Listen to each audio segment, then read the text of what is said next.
Welcome back to Professional Spotlight Series, the podcast that uncovers the fascinating stories behind the careers of professionals across various industries. I'm your host, Tanmay Netke, and today we have a truly special guest who's not just navigating complex waters of biopharma, but steering the ship with finesse. From leading large scale facility startups to playing a pivotal role in biologics manufacturing for some of the biggest names in the industry.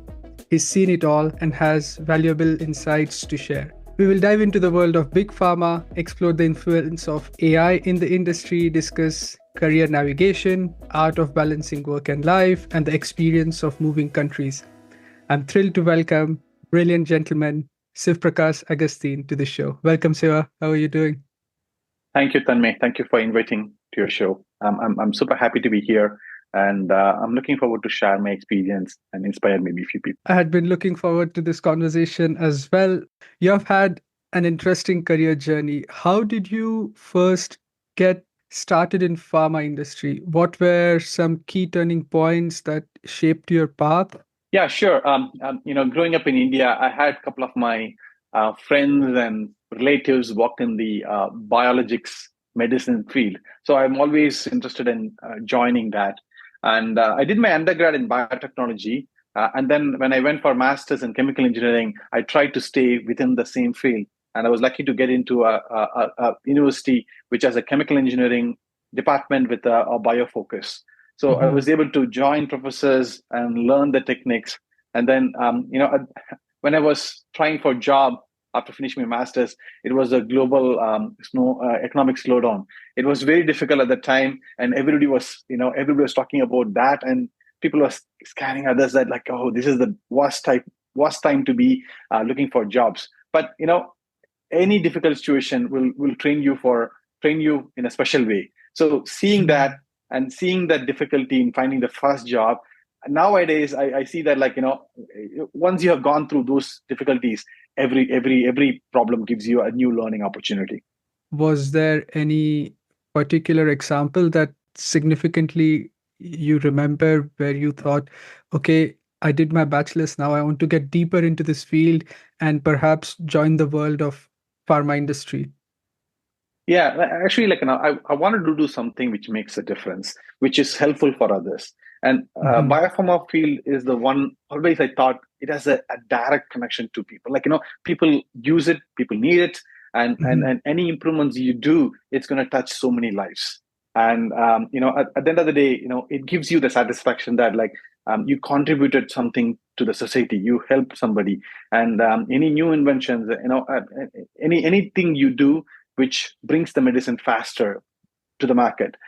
It helps to improve. You have that satisfaction feeling. So that's one of my drive, and that's one of the reason I wanted to stay in that field. Mhm. When I was doing my bachelor's to master's, I tried to stick to that same thing. Even though there were temptations, there were fields which were opening outside, and wanted to even thought of like going to that, but luckily I was able to stick to it, and I was able to stick to the same industry I wanted to come to. I love how each step of your journey seems to have taught you something new and opened up a new door for you. Very intriguing that you have spent time in companies like Bristol Myers Squibb, Novartis, and now Lonza. How did you navigate these transitions? Was there a moment when you thought, okay, it's time for the next challenge? Actually, it was more about work-life balance. In Mhm. a way that when I was working in Bristol Myers Squibb, my daughter was born. I had a very young child. My family and friends were in India, and I wanted to spend a little bit more time with them. I also want my child to see the family more often. And staying in states with the time zone differences, not able to visit them often. I was trying to see whether there's any opportunity closer to India, and that's when the opportunity came, and it was very exciting. And I had some managers who came from Novartis. They always talked about it, so I always had that impression about Novartis. When that opportunity came, I was so happy to see okay, going from one company to another company, you will see how things are done differently. Every Mhm. company has its strength and some weaknesses always. We all have some weaknesses, but it's good to see the other side, like how others are approaching the same problem. So I was so Mhm. excited. And I was happy to go to Singapore, which was considered as another biotech hub on the other side of the world. Right. I was able to visit my family, and my daughter was able to see the friends and family. So I was happy to get that. Kids come into picture, the decisions are not solely based on just you and what you want. And this plays a vital role in your career decision making. And I see that this influenced you to make your move from the US, where you spent after your bachelor's doing masters and then working almost 10 years to then moving to Singapore. It sounds like a strategic step forward as well to get a different perspective. And I love how you embrace this new challenge. Now that you are in Lonza and deeply immersed in world of biopharma, what are some of the most significant trends that you are seeing in the industry? I think like now I see that the company is going towards another industry revolution, right?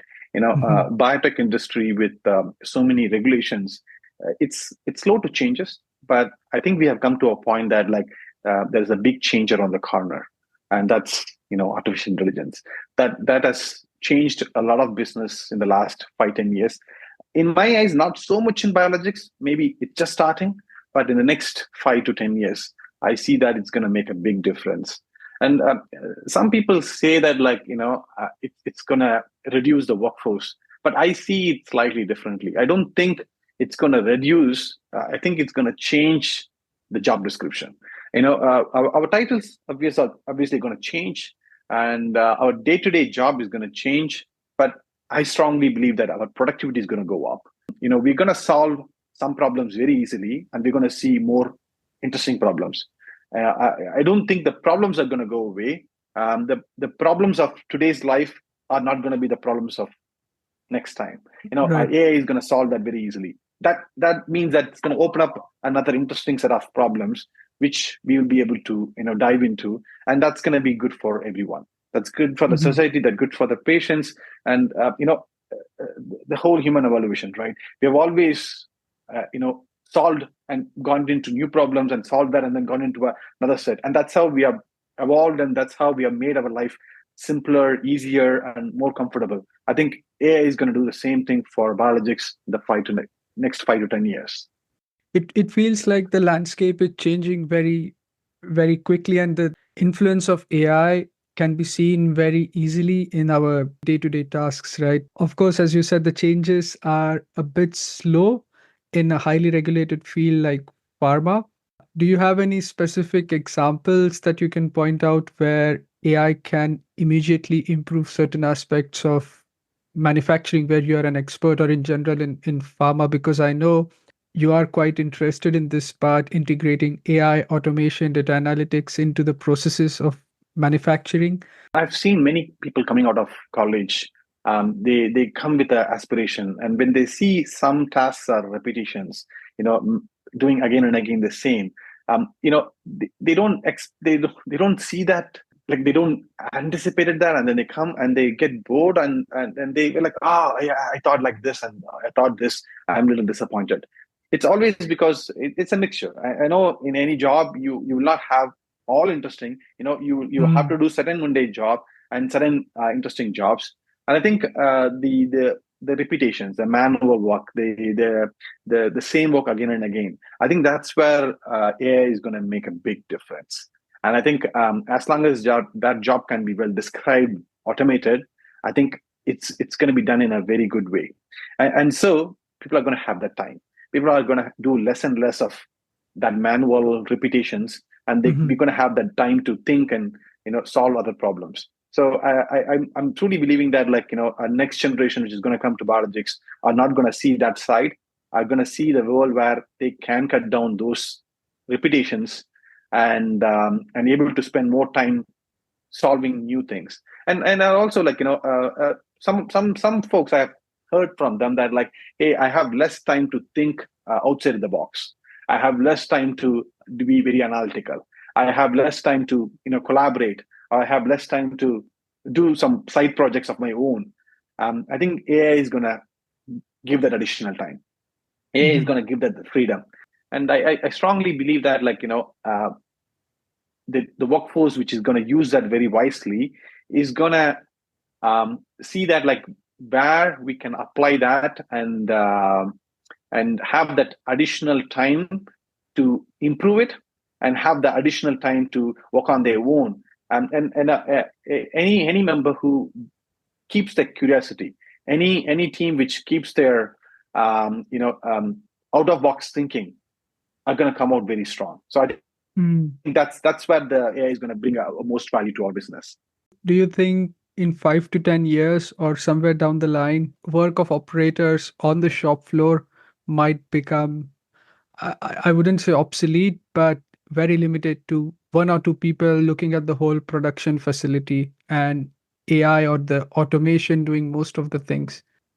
Yes, that's going to happen. But I think operator title, like if somebody actually has an operator title, and that particular kind of jobs will go down, and maybe they will not be doing operator work, they may be handling AI.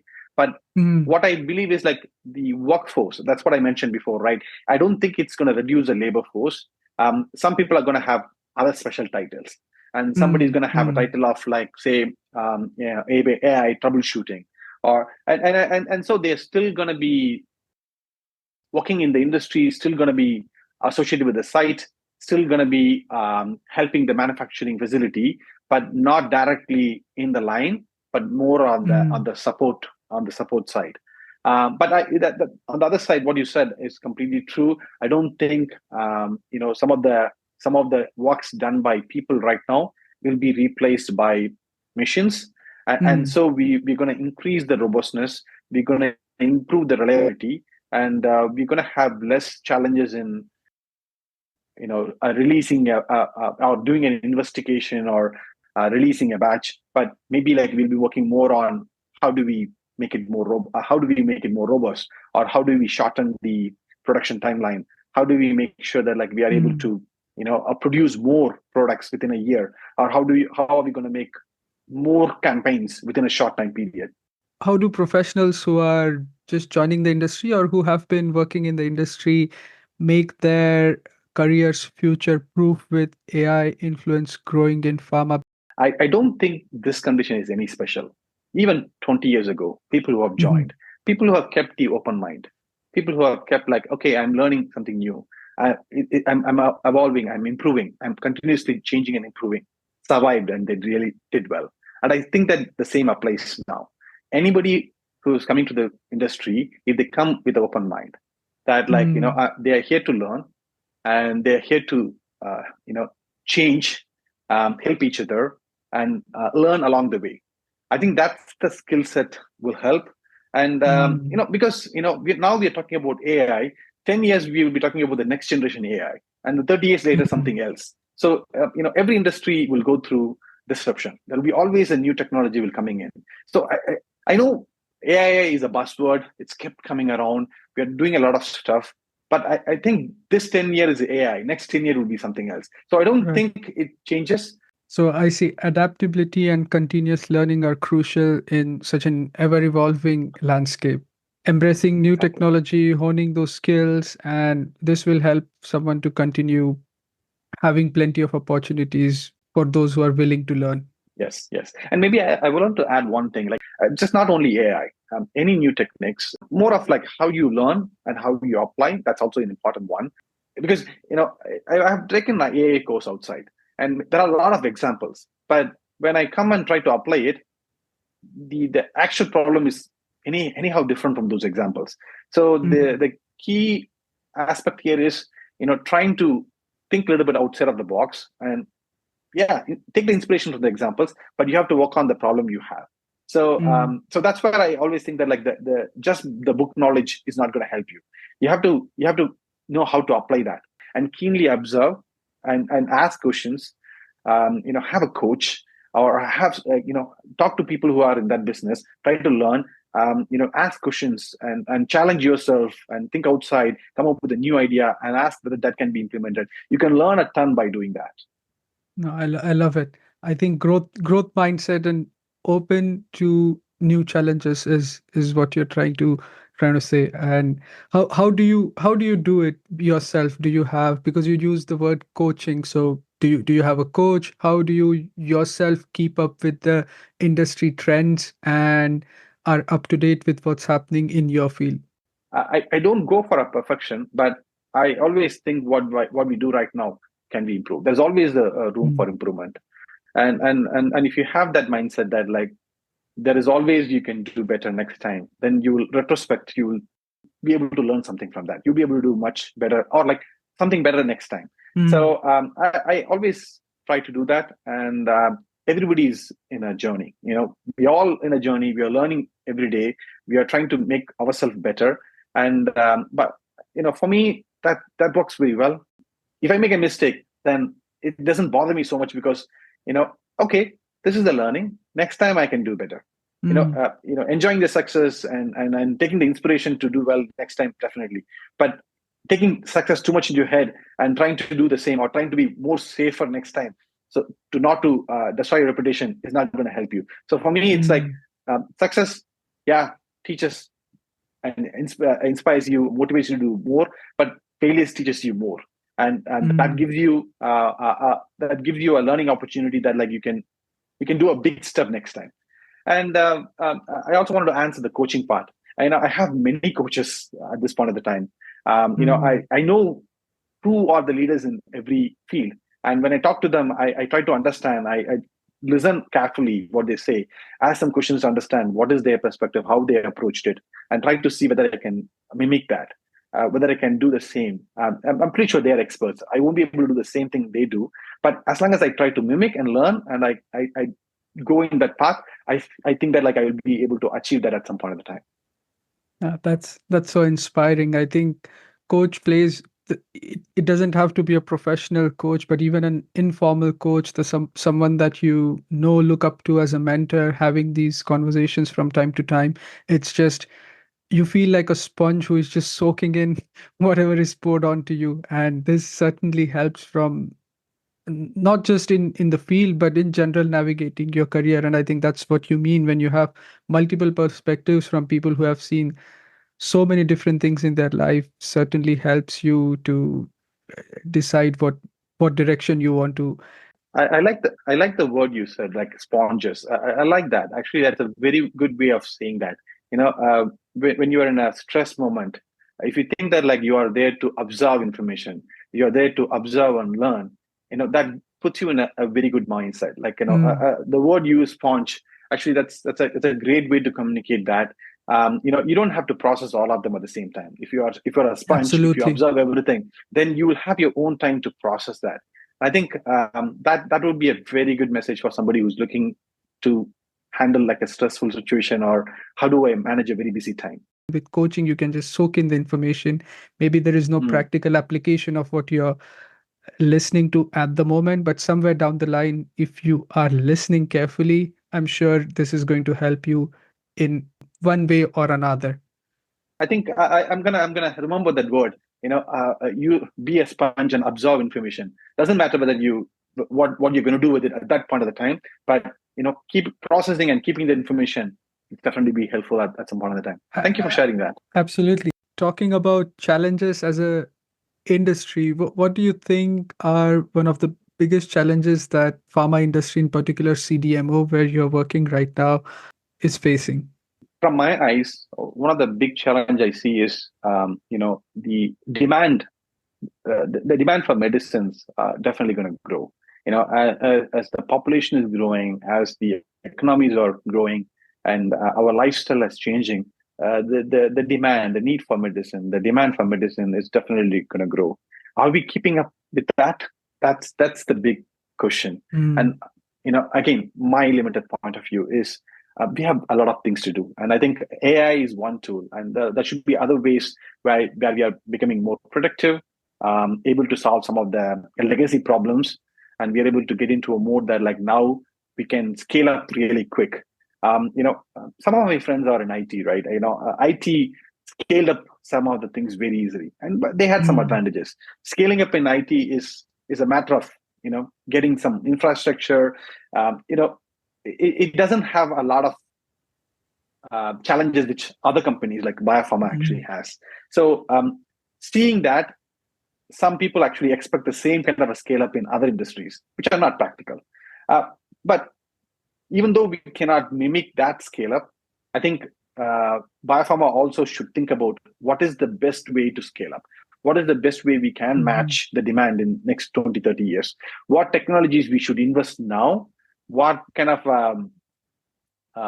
talent we have to grow? What kind of education we have to bring up, provide to the students at the early age? What kind of a talent we have to grow to meet that kind of a problem in the next 10 to 20 years? I think it's a need of the time. And if we think in that way, we will be able to meet the growing demand. So having long-term vision rather than short-term goals. Yes.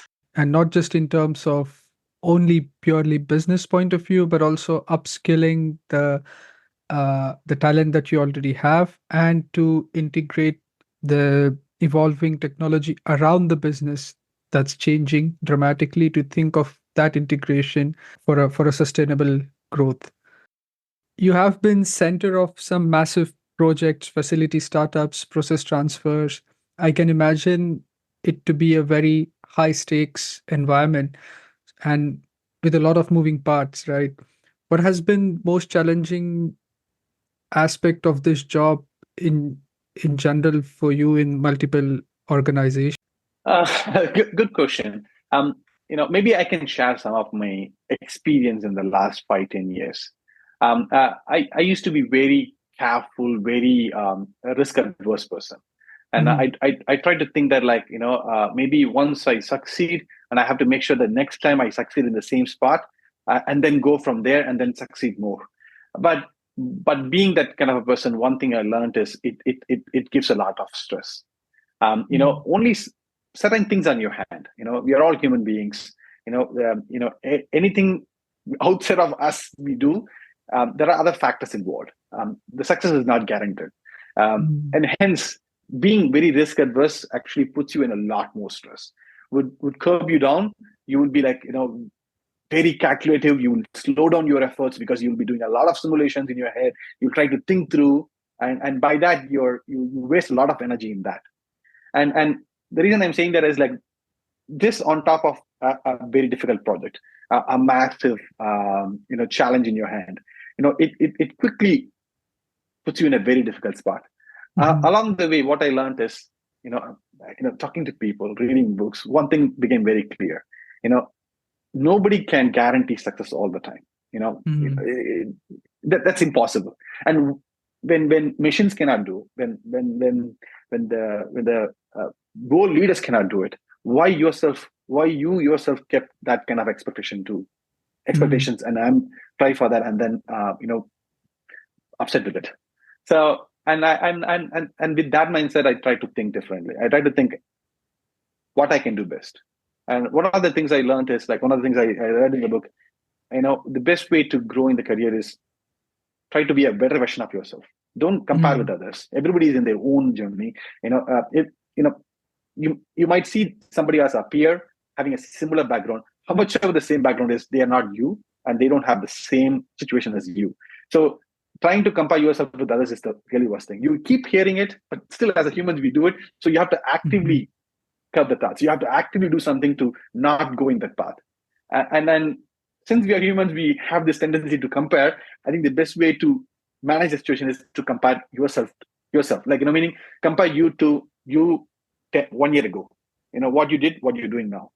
Reflect on it and see how you would have managed last time, how you're managing it now. And that will push you to be the next version. So the next 1 year from now, you want to be a better version of yourself.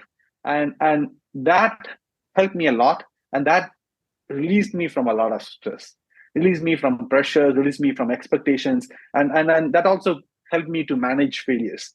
That helped me to, okay, this is failure. This is not going to be end of that. But I don't want to be very, very hypothetical here. We all have failures. We'll all be upset. So, I don't want to say that I would take failures very easily. That's fine. No, it's not like that. I will also be down. But one thing I kept saying myself is this will pass. Maybe this is Friday, Monday I'll be fine, or the next Friday I'll be fine. just by thinking like that, I'll try to process the failure as much as possible. And then once I am out of that, then I can think clearly and then try to learn something from that. And one of the things I also learned is don't try to learn when you are suffering. You will only think more and more and you get depressed. So try to come out of the failure first and then try to see what you can learn from that. And then always try to go in a way that like maybe next time I may have a similar failure, but not the same. I will do more. So long story short, I know I've been in a very stressful projects, very busy ones, challenging ones. So some of the things which help me is like keep telling myself, not everything is in your hand. I will try to do the best I can, and then let things go and see how that is, and try to learn from that. And then don't take anything so personal. On a situation, on a time, I did that, and a week later, I myself I could have done better. But that's that situation, that time, what I did is the best I can do at that time. But one of the key things I do now is try to control whatever I can. Try to do the best job possible in that time frame, and wait for the outcome, and try to process it and learn from that, and not to put too much weightage on the outcome, especially since not all factors are in your control. I think focusing too much on the output is unnecessary stress. That's what I think right now. I like to always call it astronaut's perspective, because imagine being an astronaut and being up there and then look at your problems. You can't find them when you get a astronaut's perspective. So sometimes I feel you are so much involved in your own problems, making it so much bigger than they should be, and you lose control. And that's when you need to step back, get the perspective, and just ask yourself, am I doing everything that I can? Am I following the process? If the answer is yes, I think that's where you need to let go. But I know it's easier said than done. You said comparing with others and having your own path. It reminded me of great Charlie Munger, right? And in one of the speeches he gave in Harvard Business School, the speech was basically about path to misery, ingredients that you need to become miserable in life. And two of the things that he said in that list were envy and resentment, because when you compare yourself with others, more often than not, you feel envious, which results into resentment. And then you're no longer focusing on what you want, but you are rather focusing on what other people want. That way you just drift. It resonates with me what you just said. Now you are leading a strong team of professionals. How do you approach the leadership in a fast paced environment in such a high stakes industry? The one you said about sponsors, right? Maybe I can reflect on that here. I had some really good managers along the way, and I've seen some of the great, the tactics, the way they managed it, and some of them stick to me, and I try to be a combination of all of them, all the best. So I think that's the beauty, right? Like, especially when you learn really good things about someone and another good thing from another one, and you try to combine that and try to combine them in your own way. You don't have to be that person, you don't have to do everything they do, but whatever impressed you, whatever worked for you. And I try to do role play in some situations, and I do try to think, if I'm in that side, if I'm in their shoes, if I am that person, how I would think. And I'll try to say, okay, this is the tactic, this is the way I like my manager manage a situation, and if I'm going to do the same, how this will pan out. And I try to do that simulation in my head, and then if I'm happy with that, and if I'm happy with the outcome, and I do it. And I won't say often, all the time it works. There's no magic. There's no easy solution for everything. But I see this works out for me. More often I have good outcomes. Sometimes I learn good things from that, and I try to refine next time. And my managerial style is more of like, whatever I learned in the last 10 years, whatever is the best I have seen, whatever I have learned in books, whatever I have learned in my business school, I try to practice that every day. And is it easy to do that? You have so many different type of people, not just as professionals, but as personalities as well, different characters, and dealing with different kind of people with different kind of problems. One thing might be okay for one person, but this could become a problem the way you do things for another person. How do you keep the team motivated? Yeah, well, actually, everyone is different. And I think if you if you if you keep your learnings all along. I've worked in different places, different people, different cultures, and I have learned over the last 10 years, you know, different kind of people. And if you keep that in mind, I think it's gonna come easy. Mm, It's nowadays the world is really small. As you travel, as you meet more people, you're learning every day. The more important stuff is you cannot keep everything in your mind. You cannot keep all the details, but as long as you're able to keep some information over the time, different types of how people process it, how people react to it, and we are not supercomputers, right? We cannot do all the math in a minute. I'm not also trying to do that, but what I'm trying to do is like what what is the important information I can remember and how I can use it in a situation. And so far, that's coming easy for me. And maybe one thing I can tell is, some of the scenario planning I mentioned before. um, it's time consuming, and it's costly in a way you have to spend a lot of time. But one thing I realized is, when you do more and more, as you learn, some of the things which took half an hour, 1 hour before is taking 5 minutes. So mm, I'm impressed by that, and I'm ordered to do more. So my ambition is, when you do more and more, the things which takes 5 minutes, maybe it won't even take 30 seconds next time. So mm. as you do some of the tactics, some of the role play, some of the scenario planning you do, some of the different ways you reacted or different ways you manage the people, even if it takes a little bit more time, it's a good investment you do, and it's going to come in handy next time. I So I see. don't I don't mind, and then again, and I don't mind investing the time. That's the point I'm trying to say. Hmm, If hmm. a problem comes, and if I'm working with a difficult person, and if it is taking a lot of time from me, I don't. I will complain a little bit. Yeah, yeah, I'm a human, but I will not be too much worried about it, because I always think that, like, if I handle a person, if I handle a difficult situation, I will learn something from that, and next time is going to take less time. Better I spend Wow. the time now and take it as investment. Wow. You have such a open mindset and very positive outlook on things in general. And I'm sure this has benefited you in your career, and I can see that, but also in your personal life, because I know people who would look at the challenges and just prefer to complain, but you rather look at them as opportunities where you can improve from this challenge. But I don't want to miscommunicate here. I complain. I'm not a person who never complains, right? I complain, but I try to do less as much as possible. And Oh. actually, you're right. Actually, it has helped me. And maybe if I can tell one example, one of the busiest time of my professional life is when I was doing MBA. Mm, I wanted to do my MBA a little earlier, like, maybe a couple of years after my master's. At that time, it didn't work out, and at some point of the time, I decided that, okay, maybe not MBA. I don't want to do it. But then when I was in Singapore, me and my wife were talking about something, and my wife was suddenly, why should not you do it now? I don't know. I said, like, no, maybe not now. It's very busy time. But then that question triggered me something. And I was, while going in the bus, I was thinking more. And then suddenly something came to my mind. The evening I went to my wife and told, hey, I should apply this time, I think. And, and I applied MBA when I was very busy in office. mm, And we were trying for a second child, and it worked out. I got an application. I got into NUS, one of the best schools in Singapore and Asia. At the time, my project became very busy, and my wife said, like, oh, now we're going to have a second child.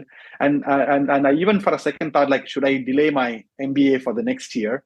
But then I thought, like, why? Maybe this is an opportunity. I know it's going to be very busy, but I will learn something from that. And if I'm able to manage the situation, maybe in future I may be able to manage everything. And maybe a little bit foolish to think like that, mm, but it was, I maybe regret a little bit along the way, but it's a fantastic experience. mm. Doing an MBA with a busy project in hand and managing the family at the same time, and once I finished it, it gave me a confidence which was amazing, which put me in a spot that, like, if I am able to manage this, if I'm able to do a really good job in office at the same time doing an MBA, and at the same time managing the family and having a second kid and do all of that, it gave me a boost, and it gave me confidence that, ah, now everything should be okay. Even next time when I'm busy, I should reflect on it and I should try to do what I did this time, and I should be able to manage that. So maybe a little bit foolish to think like that all the time, but so far it's been working out for me.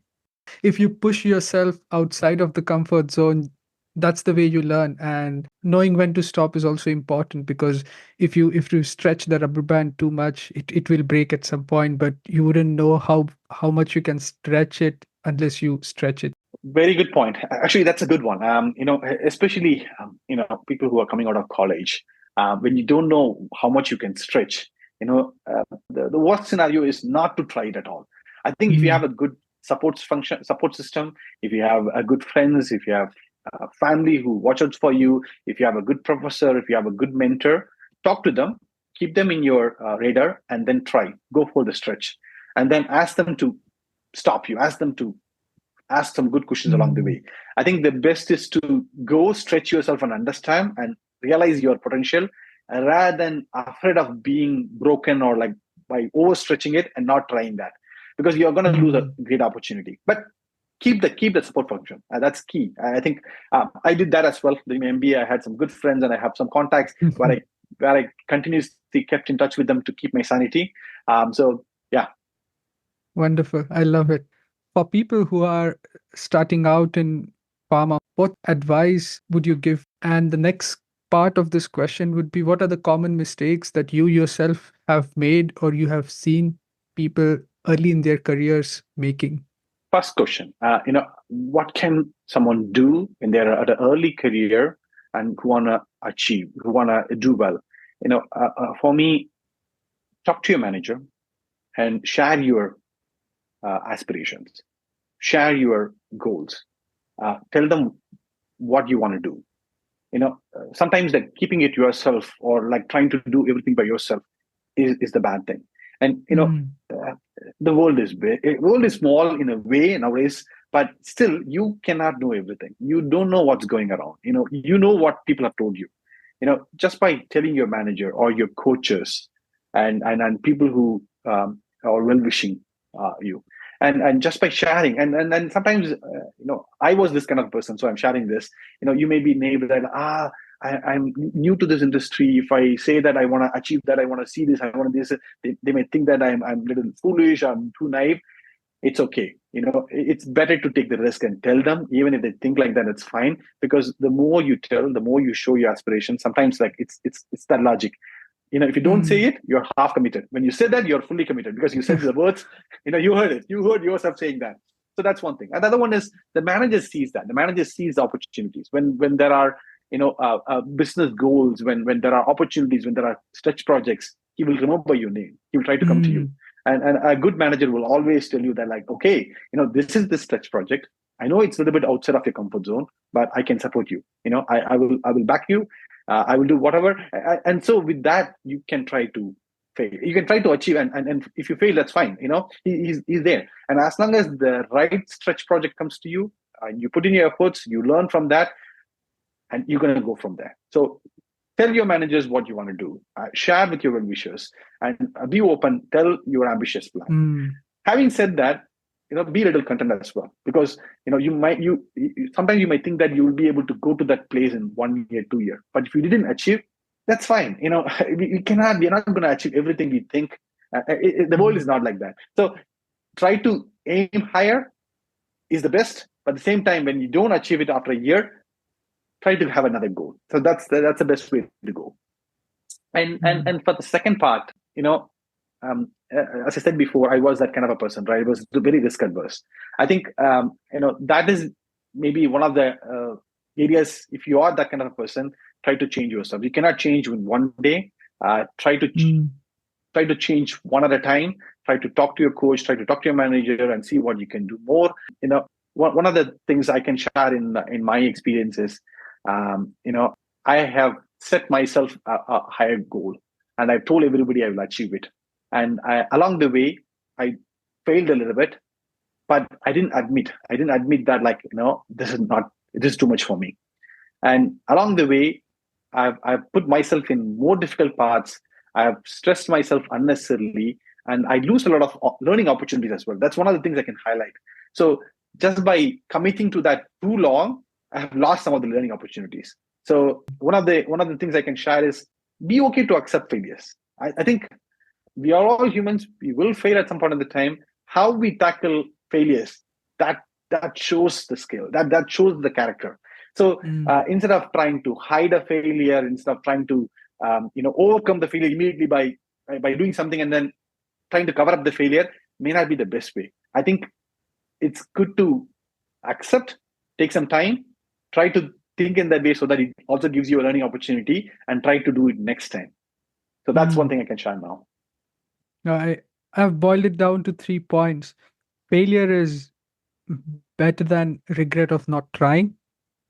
Second, aim high, but patience is the key. Don't try to rush through the things because you will not achieve it. You need to be patient with the things, and things will come to you if you're doing the right things. And third is evolve, learn from the failures, and try to do better the next time. Exactly. All right, we are going to switch things up a bit. Now we are entering the rapid fire segment of the podcast. So just say first thing that comes to your mind. Are you ready, Siva? Sure. What's the secret of building a strong professional reputation? Networking. Don't try to get something out of any conversation. Just be yourself and try to have fun. And that's the best outcome of any networking. Love it. A moment in your career that significantly changed your perspective on the industry. When you do your work, you won't get the recognition immediately. That doesn't mean that people are not watching you.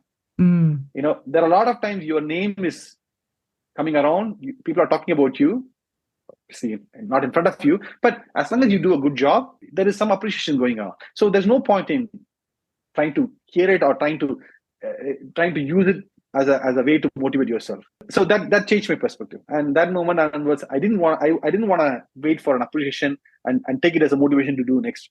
Try to do the good job. Try to do the good job consistently all the time, and you will hear appreciation at some point in the time, and that appreciation will be the work all the time you did. Very interesting. Favorite country that you lived in? US, Singapore, or Switzerland? Maybe it's a tough one. That's a tough one. I'm not going to say one country, but I will say this. Each country has, as everyone says, each country has merits and demerits. But as long as you're able to enjoy the best each country can provide you, and you take as much as possible from that, you're going to enjoy. Obviously, when you go from one place to another place, you will start missing out something. You will regret a little bit. But then if you regret too much, you're also missing out on the good stuff the new country is providing you. I think that's the best medicine, I think. I see. I think that's also a good way to look at it. One piece of advice you would give to your 18-year-old self? If I can time travel and I can go back to that time. What I will tell them is take it easy, enjoy life, handle one problem at a time. I was kind of a person, I thought I can solve everything in one day or 1 week. I was very naive. So I'll go tell them that no, you don't need to, you cannot. Try to take one problem at a time and have fun, enjoy. Wonderful. That was fun. I hope you had fun with this rapid fire. It was very insightful with your wisdom. All right, Siva, now we have myth busting to do. I will throw out a common myth and you need to tell me if it's true or false and why. First one, pharma industry is all about money. No, every industry will have money and something else also in it. So pharma is no different from that.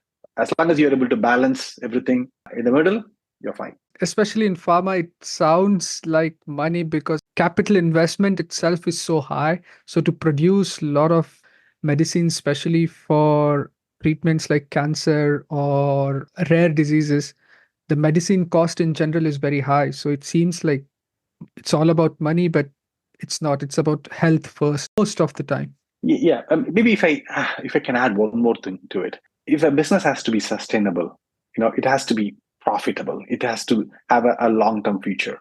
So for that reason, the business case would have some ambitious thing. But when I said balance, for me, the balance is, you cannot be only focusing on returns. You have to balance it with what you're giving it to society. And that's no different from any other business, right? Even any other industry you take, even if it doesn't have a huge initial huge capex requirement, but still to get the angel investors, to get the initial thing going, you have to put up a lot of interesting, like you have to show return of investment. You have to show that.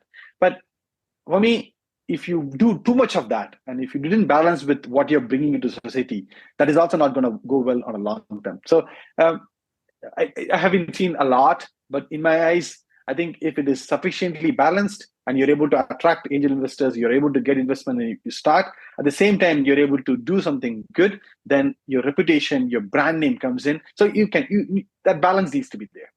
Correct. Second myth, once you're in a dead-end job, you're stuck. No, no, it's a little harder, but possible. Like everything is possible in your hands. You have to think what you want to do in life. What motivates you? What motivates you to get up in the morning and go to the job? And that can happen from anywhere. You don't have to be in a very good job or a dead-end job. Any job you are in, if you can think of what you want to do next, and if you try for that, you're going to get it. So it's a myth. Purpose-driven. I like it. Last one, after having kids, you can't focus on your career. No, that's exactly the point I highlighted before. After kids, you cannot focus on one thing. That is true. But in life, you should not do that. Focusing on only one thing all the time, first of all, it doesn't meet your purpose. Like, we all have a purpose in life. Our purpose is not just only to work. So it doesn't meet your purpose. And it also does not going to give you the full satisfaction. So having a family, having kids helps you to balance. I'm not saying that is the only way to balance. You can balance in any other way, but it helps. Family and kids helps you to balance if you are that kind of a person. And it helps you to focus different things at different times and try to have a flavor. One fun thing I heard some time back, people who like Indian food, they always say the variety of the flavors is the best thing there. And I whenever I hear that, I always see that applies to life as well. The variety is the fun thing in life. And same thing, if you have a variety and you're jumping on, you're prioritizing different things at different times and you rotate, that keeps you agile, that keeps you fresh. I love the analogy. That was interesting. I hope we busted some myths in this segment. And I like this because these are the things which come up time and time again. And most of the time, these things are not true. So to hear it from an expert, it's always perspective changing, thought provoking. To wrap things up, can you share 3 key spotlights in your journey so far that made a huge impact in your life? Maybe things that would make a great highlight reel of your journey so far. First thing is joining my professor's lab. He's Dr. Michael King. I joined his lab in 2007 in University of Rochester. Then I moved to Cornell and worked for him at Cornell University. Those years when I worked in the lab, I learned a lot from his leadership style, the way he motivated the students, and the freedom he has given to the students to learn and experiment. So that changed me. The second big thing is going from Boston to Singapore. It opened up a completely different world for me, new culture, new work environment, completely new environment. It made me a different person. And then the third one is when I have 2 kids, having a good, interesting, and busy personal life. Wow, these do sound impactful instances in your career and certainly shape the way you are and who you are right now. Unfortunately, that's all we have time for now today, but I can imagine we can keep on talking for hours, and there is so much to learn from your journey, and it's been such an inspiring conversation. I want to say you're doing an incredible job, not just shaping the future of biopharma, but also as a leader and a role model for many of us. It's been such a pleasure having you on the show. I wish you best of the luck with everything you have coming up personally and professionally, and a big thank you for taking your time and sharing your journey in this show. Thank you, Tanmay. Thank you for having me here. It was a pleasure talking to you, and I hope this is useful for someone hearing it. Thank you. And that's a wrap for this episode of Unboxing Stories Professional Spotlight Series. I hope you found today's discussion as inspiring and insightful as I did. If you enjoyed this episode, please subscribe, rate, and leave a review on your favorite podcast platform. Your feedback keeps our passion alive and helps us reach more incredible listeners like you. Thanks for listening. I'm Tanmay Netke, and I look forward to having you join us again for our next episode where we will feature another fascinating professional.